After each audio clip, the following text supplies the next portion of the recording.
When picking an EU bureaucrat, there is one hard and fast rule. Remember Belgium and the Brussels Museum. This country, though, has given the world so much more than just the Brussels Museum. Film stars like Audrey Hepburn and Jean-Claude Van Damme. Ball whackers like Kim Clijsters and Justine Henin. What was that? Detectives like Tintin and Hercule Poirot. Luck, I leave to the others. It is also the home of groundbreaking, thought-provoking animation.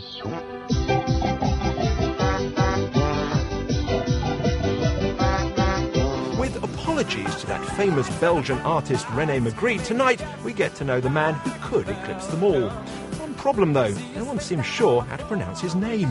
Mr. Hannon, do you fancy Mr. Van Rompuy? For the presidency, I mean. For the record, Jeremy, this is how the BBC's pronunciation computer tackles the name. Herman Van Rompuy. Got that? Herman Van Rompuy. Good.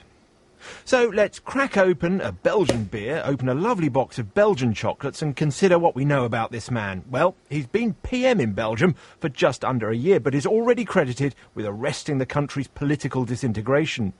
He speaks Flemish and French and English and almost every other European language. He likes writing haiku poetry. And apparently his wife calls him Rambo. For the rest of us, though, is he a bit, well, boring? Well, sometimes boredom could also be a quality, especially if you have to be a mediator, if you have to be acceptable and accepted by everyone. So I wouldn't underestimate this element. At the same time, he's apparently quite witty as a person. He writes poems, he's a polyglot, he can speak all the main languages of the European Union, which, as you can easily understand, in a union of 27, where compromises have to be negotiated also on a personal basis from time to time, could be quite an asset. Mr. Van Rompuy isn't actually that well known, even in Belgium. In fact, he doesn't even feature in the top 250 famous Belgians on the famousbelgian.net website.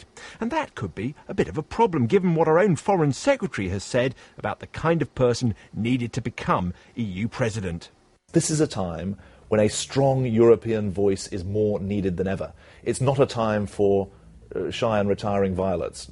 That would seem to rule out our new Belgian friend. What was his name again?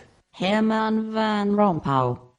He's not looking for the flashing lights and everything, so, he prefers to stay at home and have a good dinner in family instead of being in Brussels in a nice restaurants with thousands of people.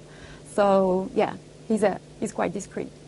So a lot like the other contender for the job, Tony Blair. Maybe, but he's not as famous as Tony Blair. And that does seem to be his main selling point. He's not going to go and steal the limited supply of EU limelight from the other leaders. If he does get the job, though, he might well give the singing nun a run for her money. And watch out, Plastic Bertrand, you might be about to slip down a place or two as well in the world-famous Belgian stakes.